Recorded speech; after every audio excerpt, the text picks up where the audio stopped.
donc nous sommes toujours à Radio Fofo Musique, voilà, du côté d'Épinay bien sûr, et aujourd'hui nous recevons, comme il se doit d'ailleurs, le président du CNSP, Comité National du Salut Public, donc il est de passage sur Paris bien sûr. On va en savoir un peu plus pour sa venue sur la capitale en tout cas, et aussi on essaiera de parler avec lui, aussi échanger quelques mots avec le président pour nous parler du pays. Alors président, bonsoir. Bonsoir, bonsoir. Comment allez-vous? Très bien. Alors vous revenez sur Paris? Ça se passe bien. Alors, ça se passe bien. J'imagine que vous êtes venu en même temps pour pouvoir rencontrer la population, échanger avec eux en même temps? Exactement, parce qu'on attendait une date butoir qui est la date d'aujourd'hui, le 19 septembre 2016. C'est la date que l'opposition avait donnée, ou selon la Constitution, c'était la date que la CENI devait normalement convoquer les élections, les échéances des élections au Congo. Alors c'est vrai que j'imagine que vous êtes sur Paris pour un petit moment, ou bien juste le bref passage je suis là, je suis là pour l'instant, jusqu'à ce que, bon, je bouge beaucoup quand même, mais je suis là pour l'instant. Le temps de mettre les choses en place, c'est ça? Oui, exactement. Alors président, on va profiter de l'occasion aussi pour nous parler un peu du pays aussi, parce que c'est vrai que j'imagine que les Congolais de Paname aimeraient savoir aussi, parce que souvent il y a des changements qui se produisent au pays. Les gens aimeraient savoir effectivement. Est-ce que vous pouvez nous parler un peu du pays, parce que j'imagine que vous êtes en contact au pays? Oui, vous savez, le Congo c'est un grand pays, mais il se fait que depuis 18 ans, on ne parle pas de Congo. Les gens ne connaissent pas trop de ce qui se passe au Congo. Alors si je voudrais vous parler de mon pays, je vous parlerai des choses horribles, très très sensibles, que le monde et personne ne peut tolérer que ça lui arrive. Depuis l'avènement, parce qu'il y avait le régime Mobutu qui s'était installé depuis 32 ans, est parti par la voie d'une rébellion. L'AFDEL s'est installé et après il a généré d'autres partis et puis des rébellions successives, des rébellions sur des rébellions, et ça a occasionné et ça a donné au moins un chiffrage de 12 millions de morts. Vous voyez un peu. C'est plus que même toutes les catastrophes que le monde a connues. 12 millions de morts et personne n'en parle. Alors l'occasion m'est donnée aujourd'hui de parler du Congo, alors je suis très heureux d'être là. Merci beaucoup président, c'est un plaisir déjà pour nous de vous recevoir sur les ondes de Radio Fofo Musique. Si vous savez, souvent on parle des pays, on parle souvent du mauvais côté, mais croyez-moi aussi, croyez-nous, on peut le dire ainsi, nous avons aussi du bon côté. Est-ce que vous pouvez nous parler du bon côté du Congo aussi? Parce qu'il ne faut pas voir toujours le côté négatif, je dis ça en général pour les gens qui verront les images bien sûr, mais il y a le côté positif aussi du Congo. Bien entendu, le Congo, comme je disais, c'est un grand pays, c'est le poumon de l'Afrique. Aujourd'hui même, selon les statistiques, on parlera du Congo, c'est le pays le plus riche au monde. Vu sa potentialité, il y a les richesses que les autres pays n'en ont pas et qu'on ne trouve qu'au Congo. Hormis les richesses naturelles du sous-sol, il y a aussi les faunes. Il y a tout. On peut trouver, c'est un paradis. Mais c'est mal géré. Ça a été toujours mal géré et convoité par des multinationales. Des gens qui ont dit, bon ben ces peuples-là, peut-être, ils ont catalogué les Congolais comme des gens qui aiment la fiesta, qui aiment s'amuser, s'habiller. Mais or, il y a des gens intellectuels, il y a des gens qui aiment surtout la paix. La paix. Dans le cœur des Congolais, habite un sentiment de paix, tout d'abord, d'amour envers autrui. Les Congolais ne sont pas méchants, mais ils sont laxistes des fois. Ils laissent faire. Mais à un certain moment donné, quand ça déborde, les Congolais se relâchent et puis donne la voie de la libération, comme on est aujourd'hui. Alors président, c'est vrai, d'après votre vécu, votre vécu, alors comment voyez-vous la suite du pays qui est le Congo? Bon, je parle de la suite, quand on parle des choses, c'est ce qu'on voit aujourd'hui.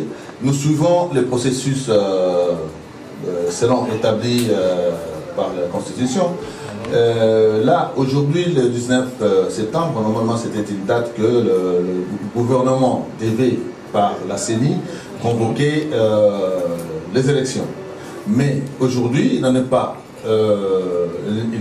eu de cette proclamation de la date 19.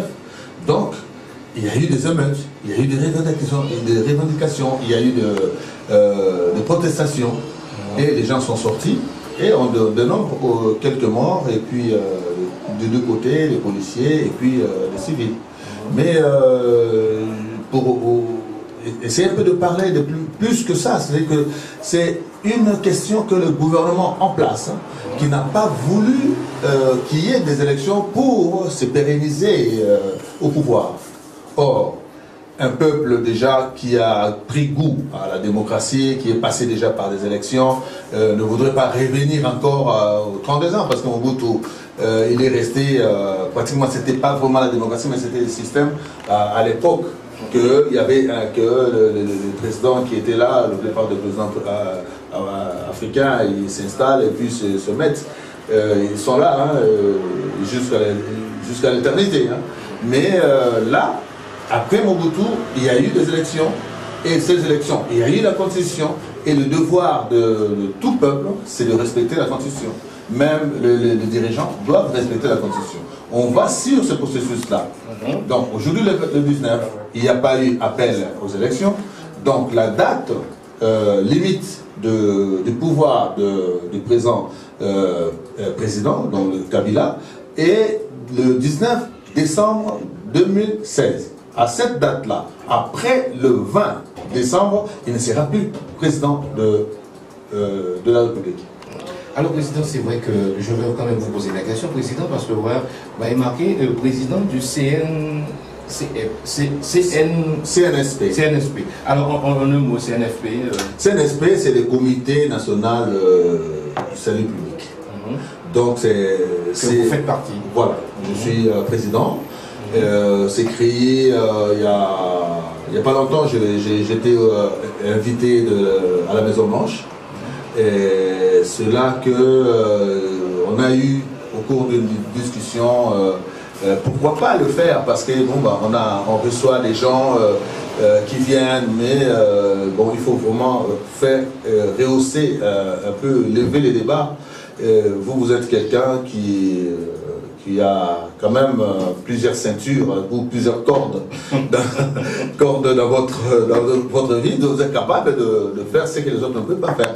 Alors c'est là où bon, je fais ma première intervention d'appel sur le CNSP,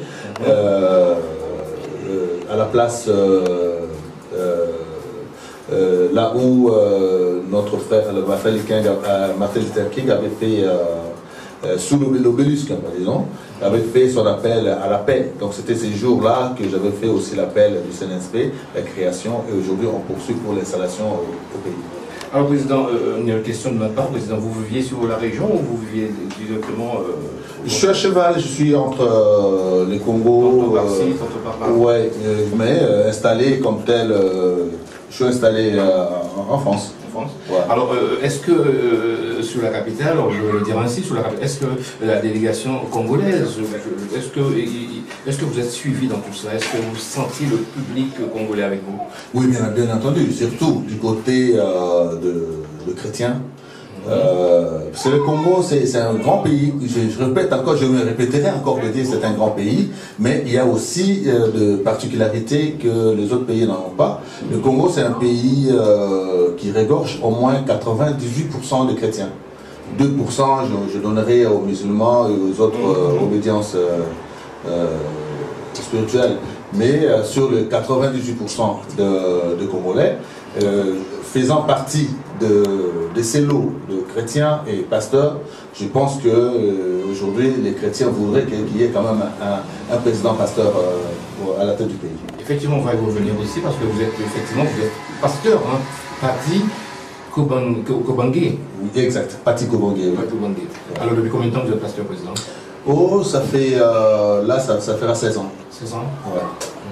Et c'est une affaire qui marche, on peut dire ça ainsi? Non, ce n'est pas question d'affaires qui marchent, hein, parce que je dirais ici en 2 mots, hein, dans cette affaire-là, l'affaire qui marche, il y a des gourous, il y a de vrais, et ainsi de suite. Je dirais que moi je suis dans le vrai parce que ce que les autres font, ils le font pour avoir l'argent, ils le font pour avoir l'honneur, ils le font pour envoûter les gens. Moi je ne suis pas de ces gens de personnes. Moi j'ai eu un appel et mon appel c'est beaucoup plus, ça s'est défini aujourd'hui par rapport à la lutte que je suis en train de mener pour libérer mon peuple du joug de l'ennemi. Alors, Président, c'est vrai qu'au jour d'aujourd'hui que nous parlons à la radio, bien sûr, si vous deviez donner un conseil à tous les jeunes qui aimeraient se sortir du côté du Congo, vous leur diriez quoi, Président? Pour la jeunesse, vous savez, la jeunesse, c'est l'avenir d'un pays. Mais la jeunesse a été très souvent sacrifiée par des appétits égoïstes, hein, du pouvoir. Des gens qui sont là, ils disent que non, bah, ça ce sont des enfants, nous qui sommes là, nous devons rester aussi longtemps possible, hein, et sans céder, il n'y a pas d'alternance. Or aujourd'hui, il y a l'alternance et il y a beaucoup aussi l'évolution dans le monde. C'est la jeunesse, il y a beaucoup de technologies qui changent, il y a beaucoup de choses qui changent et c'est la jeunesse aujourd'hui qui apprennent. Aujourd'hui, vous parlez d'informatique. On a plusieurs réseaux, et même la philosophie. On ne parle plus de Descartes, on ne parle plus de Sartre, mais il y a d'autres philosophes encore qui ont écrit, et des gens, comme je parlerai comme Aimé Césaire, je parlerai comme Sédar Senghor, tout ça. La philosophie négro-africaine, c'est ce qui devrait nous intéresser plus. Et caractériser cet aspect de pensée, mettre ça sur la voie de l'africanisme comme tel, parce que ces présidents ou ces philosophes, ils ont écrit pour la liberté de l'homme noir. Alors, aujourd'hui, nous avons la liberté, mais c'est nous-mêmes, et par le truchement de ces tacites, de ces vieux qui ne veulent pas quitter le pouvoir et qui freinent l'élan du développement africain. Alors, Président, c'est vrai que je vais vous poser la question.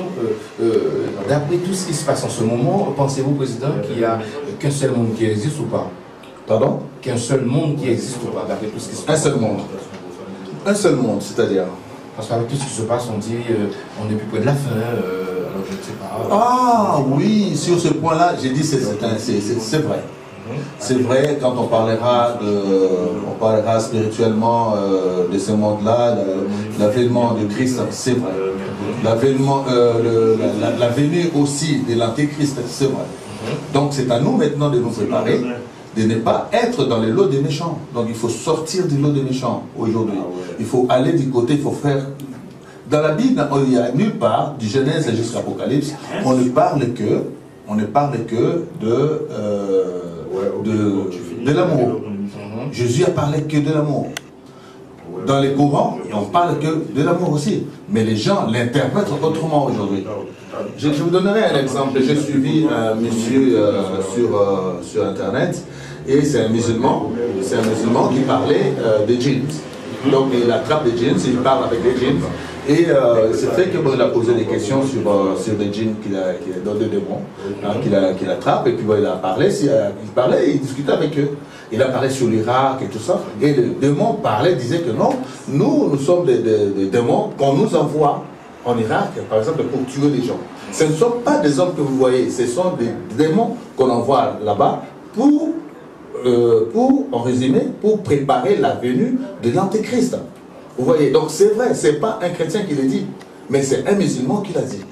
Donc si un musulman confirme qu'ils vont là-bas, les démons vont en Irak, au Moyen-Orient, pour s'aimer la désolation, afin qu'il y ait de la haine qui prépare la venue de l'Antéchrist. Donc il faut croire, et puis je vous conseillerais de venir me voir un jour. Avec plaisir, Président. En tout cas, quel plaisir pour moi de vous recevoir, Président, aujourd'hui à la radio Fanfan Musique. En tout cas, c'était un plaisir, c'est un petit côté interview, on peut le dire ainsi. Donc, je disais bien que vous êtes pasteur Fati Kobange, bien sûr, RDC Congo, bien sûr, et vous êtes président du CNSP, Comité National du Salut Public. En tout cas, j'espère que, Président, cette petite interview vous a plu, Président. Vraiment, l'occasion m'a été au bon moment. Au bon moment, le peuple a besoin d'écouter de bonnes personnes outillées qui peuvent leur permettre de sortir de cet embroglio, de ces marasmes qui durent un peu depuis un moment. Voilà. Alors, Président, donc, on va boucler ainsi ce petit interview, bien sûr. Je vous laisse le soin de dire un petit mot à vous, tous vos fans congolais qui vous entendront et que vous verront à travers ce petit interview aussi, qui est bien sûr, Président. Ouais, vous avez écouté la voix de Fati Kobange, président du CNS, Comité National du Salut Public, pasteur du Bénin de Bethel. Je suis installé à la Porte de Paris, 39 boulevard Anatole France, à Saint-Denis, 93 200 Saint-Denis, si vous voulez. Nous sommes là le vendredi de 18h à 21h et le dimanche de 16h à 19h. Est-ce qu'il y a un numéro de téléphone si éventuellement il y a des gens qui aimeraient entrer en contact avec le président ou le gesteur? Je suis joignable sur le 06 43 74 05 08. Voilà, donc merci à vous, Président. Et nous continuons en musique, bien sûr, avec le technicien que je salue au passage, Gigi Pascal. En tout cas, merci pour ce petit interview, Président, et bonne continuation à vous. Oui, c'est moi. Merci, je vous remercie.